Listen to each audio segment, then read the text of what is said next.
Hello friends, இன்றைக்கி நம்ம cook with குட்டியில் ஒரு கூட்டு 7 கறி வச்சுங்க. அதான் 7 காய்கறி வச்சு பொங்கலுக்காக ஸ்பெஷலாக ஒரு கிரேவி மாதிரி ஒரு கூட்டு செய்ய போகிறோங்க. அது எப்படி செய்கிறதுன்னு பார்க்கலாங்க. அதுக்கு மொச்சை பட்டாணி இது வந்து நல்லா உளிச்சு வச்சுக்கிட்டோங்க. இப்போ இந்த சீசனில் என்னென்ன காய் கிடைக்குதோ அதெல்லாம் எடுத்துக்கிறோங்க.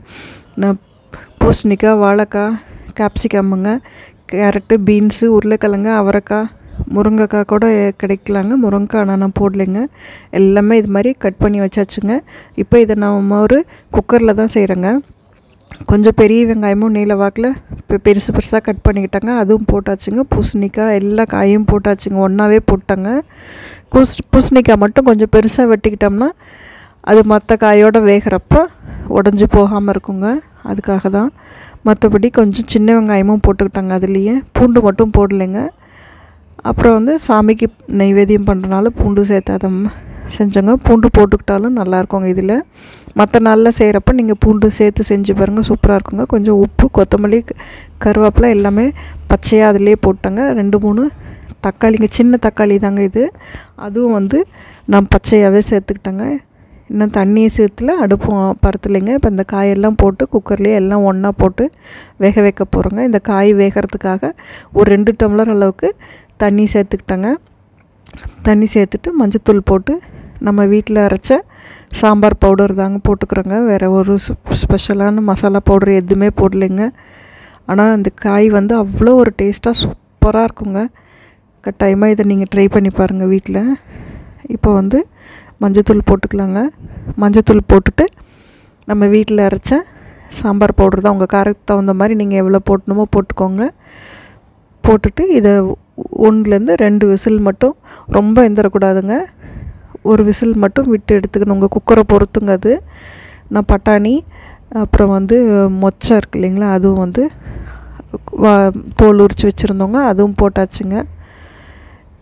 எல்லாம் சேர்த்து இப்போ ஒரு விசில் விட்டு எடுத்துக்கிறேங்க. நான் விசில் வந்தோடனே இந்த காய் எப்படி வந்திருக்குன்னு பார்க்கலாங்க. இங்கே பாருங்கள், புளி சேர்த்துல நம்ம வெறும் தக்காளிலேயே இது பாருங்கள், இந்த காயெல்லாம் எவ்வளோ சூப்பராக வந்துடுச்சுங்க. ஆனால் உடையவும் இல்லை. இப்போ இது வந்து நம்ம சிம்மில் வச்சு கொதிக்க வச்சுக்கலாங்க. இதுக்கு தண்ணி வேணுன்னா இன்னும் கொஞ்சம் சேர்த்துக்கலாங்க.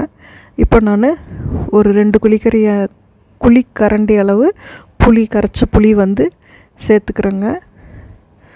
இந்த புளி மட்டும்தான் நமக்கு இதில் பச்சையாக சேர்த்துனோங்க. மற்றதெல்லாம் வந்து நம்ம முன்னாடியே வேக வச்சு வச்சுருக்கோம் இல்லைங்களா, அதனால் இந்த புளியோட பச்சை வாசம் போகிற அளவுக்கு இதை வந்து கொஞ்சம் கொதிக்க விட்டுருங்க.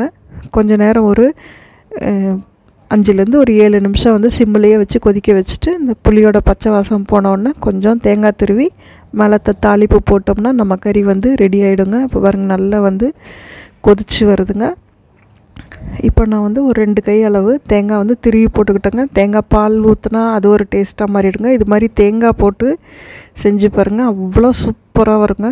இப்போ நம்ம இதுக்கு ஒரு தாளிப்பு போட்டுக்கிறோங்க. இதில் தேங்காய் எண்ணெயில் போட்டுக்கலாங்க. தேங்காய் எண்ணெயில் போட்டால் அந்த ஃப்ளேவர் நல்லாயிருக்கும். அதுக்காக கடுகு போட்டு பெருங்காயம் கொஞ்சம் அதிகமாகவே சேர்த்துட்டு கருவேப்பிலை போட்டுக்கிறோங்க. கருவேப்பிலை போட்டு அப்படியே மேலே வந்து கொட்டிட வேண்டியதான். இதில் சின்ன வெங்காயம் சின்னதாக கட் பண்ணி போட்டாலும் நல்லாயிருக்குங்க. நம்ம வேக வைக்கிறப்பயே வெங்காயம் போட்டதுனால இன்றைக்கி வந்து நான் வெங்காயம் மேலே தாளிப்பில் போடலைங்க.